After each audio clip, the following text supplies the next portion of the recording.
I've got your energy stories for the third week of May 2023. Well, the feds were certainly busy last week. The EPA is proposing new, stricter greenhouse gas rules for power generating plants and setting standards for different subcategories of power plants according to unit characteristics such as capacity, intended length of operation, and frequency of operation as well. The EPA refers to possible mitigating technologies such as carbon capture and storage and co-firing with hydrogen for gas plants, although both technologies are still in their early stages and commercially as yet unproven. A number of utilities are predictably pushing back, warning of a higher risk of outages, as fossil fuel plants may be pushed into retirement at a faster cadence than has been originally anticipated. And pursuant to the Federal Power Act, the Department of Energy just issued a notice of intent inviting interested entities to propose for designation specific national interest electric transmission corridor routes.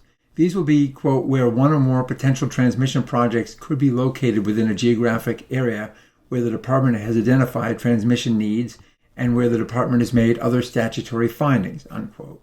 In its notice, DOE noted it anticipates that such routes will be generally associated with route-specific transmission projects under active development beyond preliminary concept stage.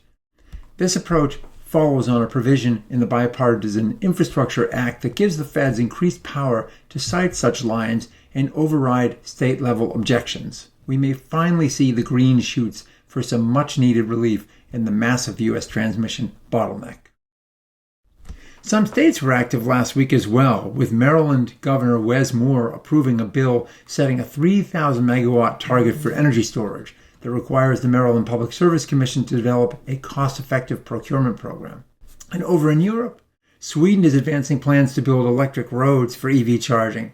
It has designated Highway E20, which is located in the middle of the country's three major cities of Stockholm, Gothenburg, and Malmö, to be electrified by 2025.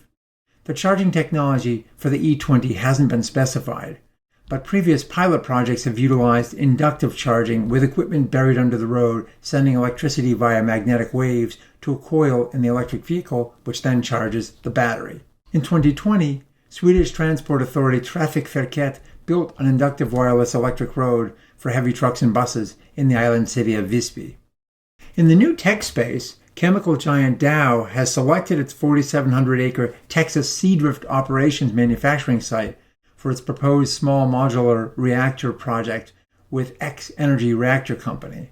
The two companies will next submit a construction permit application to the U.S. Nuclear Regulatory Commission with a goal of starting construction by 2026. This reactor is designed as a single 80-megawatt electric unit and can be optimized as a 320 megawatt 4-unit plant offering a combination of baseload power and high pressure, high temperature steam. Well, Microsoft has signed a power purchase agreement with fusion startup Helion to purchase electricity in 2028.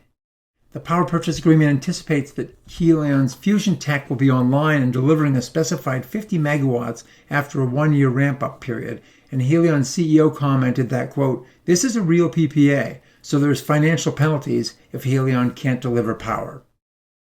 Helion's technology is different than many competitors in the fusion space and involves shooting plasma at over 1 million miles per hour from each end of its reactor, resulting in a superheated environment for fusion to take place. To date, Helion has not yet developed a device that can yield net electricity, something that occurred for only the first time this year at the U.S. Lawrence Livermore National Ignition Facility. Well, that's all for this week. Thanks for watching, and we'll see you again next week.